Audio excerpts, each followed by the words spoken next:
Hey guys, welcome to the Liberal Hive Mind, a channel solely focused on exposing the abundant hypocrisy of the left. All I gotta say is good. Actions finally have consequences. For years we've watched the left celebrate when conservatives got censored, deplatformed, fired, or destroyed over nothing, either over a joke, a slip of the tongue, or by simply having the wrong political opinion. What was happening during that era of left-wing cancel culture, it never felt right, it never felt good. But this? Oh, this is righteous. This time it's not about somebody getting misgendered on social media. No, it's about teachers and office workers, these so-called professionals who are openly glorifying the assassination of Charlie Kirk or engaging in other despicable behavior. The mask has finally slipped, at least to a degree that hopefully lots of people are getting red-pilled. They've revealed themselves to be heartless and deranged, and now it's all coming back to bite them as the culture has shifted. No longer are these freaks protected. No, they're getting swift justice, getting fired across the board. And that, my friends, again, is good, because this isn't cancel culture. This is accountability for inhumane behavior that crosses the line. Let's talk about it, shall we? We got some stuff to get into, so let's roll the tape. All right, folks, so you guys have probably seen the video. We got a couple interesting-looking individuals here working at Office Depot. A couple guys walk in, they have a receipt, they paid for posters to be printed, specifically Charlie Kirk memorial posters, and as they come in to pick up their order, they're greeted by a team of, these characters. You just take a look at the photos, and you could probably put two and two together. Just go ahead and guess their political affiliation based on what they look like alone. How can I describe the look? Maybe, let's go with Reddit moderators. And so the customers walk in trying to retrieve their posters, and take a look at what happened. Thank you. So, we came in for an order earlier to print a poster for a vigil tonight.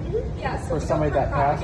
It's not it's propaganda. I'm sorry, we don't put that here. Alrighty. So, what's your name? Farrell, I'm print supervisor. I'm one of the managers. Yes.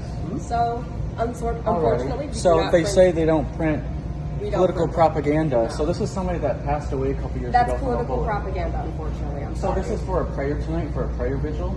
It's still propaganda, unfortunately. I printed What other makes it things. propaganda? Because he's a political figure, and I don't have to. Correct. Yeah.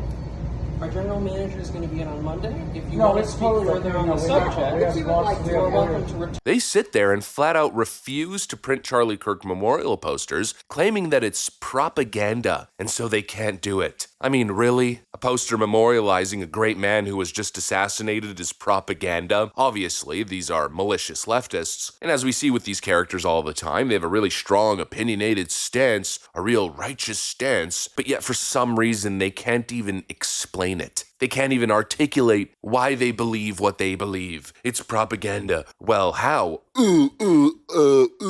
At one point, the colleague appears like he might interject, and she views it as an off-ramp. Oh, yes, please explain how. But of course, unsurprisingly, her brain-dead colleague can't even muster a single word either. It's just like every college campus leftist, every Antifa, black-clad protester who screams Trump is Hitler, right-wingers are fascists, but they can't even articulate a single point to back up that claim. Complete frickin' losers. And obviously, and rightfully, the internet was furious, and now we get the update within hours after this entire ordeal blew up. The Office Depot headquarters responds and issues a statement. We are deeply concerned by the incident that occurred at store 3382 in Portage, Michigan. The behavior displayed by our associate is completely unacceptable and insensitive. It violates our company policies and does not reflect the values that we uphold at Office Depot. We sincerely apologize to the customer affected and to our community for this regrettable situation. Upon learning of the incident, we immediately reached out to the customer to address their concerns and seek to fulfill their order to their satisfaction. We also launched an immediate internal review, and as a result, the associate involved is no longer with the organization. We are committed to reinforcing training with all team members to ensure our standards of respect, integrity, and customer service are upheld at every location. Our customers and communities deserve nothing less. And so I gotta,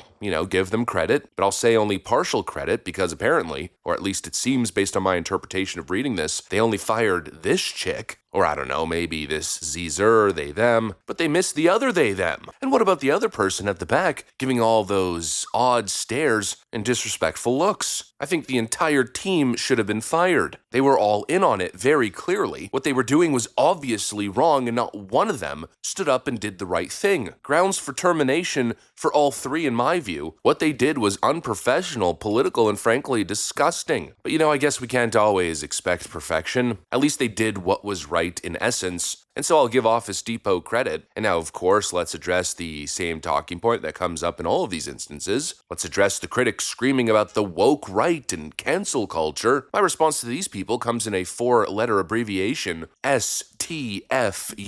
What else needs to be said? Again, with these pathetic mischaracterizations and false equivalencies, as if what's happening here is in any way comparable to woke left cancel culture. Very clearly, it's not the same thing. There's a massive difference between someone being fired for a dumb joke or not using the right pronoun versus employees acting in this despicable manner, refusing service for obvious, disgusting political reasons. One is petty tyranny, and the other is righteous accountability. From my perspective, this is simply you play stupid games, you win stupid prizes. Or as I said in the intro, it's the difference between injustice and justice. And speaking of justice, well, it's being served across the country, folks. It's not just these Office Depot clowns. It's not just the other people that we cover that are getting fired. No, the FAFO has gone national, from coast to coast, even international. Take a look at this article from NBC News of all outlets. They're now reporting that teachers are getting terminated across the country for their response to Charlie Kirk's assassination. Quote, following the assassination of conservative activist Charlie Kirk this week, educators across the country have found themselves facing swift termination or potential discipline after allegedly sharing opinions on social media about the killing. At least a dozen faculty and staff, from school board officials to classroom teachers, have been met with fallout over insensitive posts about Kirk's death. In at least 2 instances, universities fired staff members entirely for posts deemed inappropriate. Many other educators have been suspended or are under investigation, and the number is likely to grow as conservative online influencers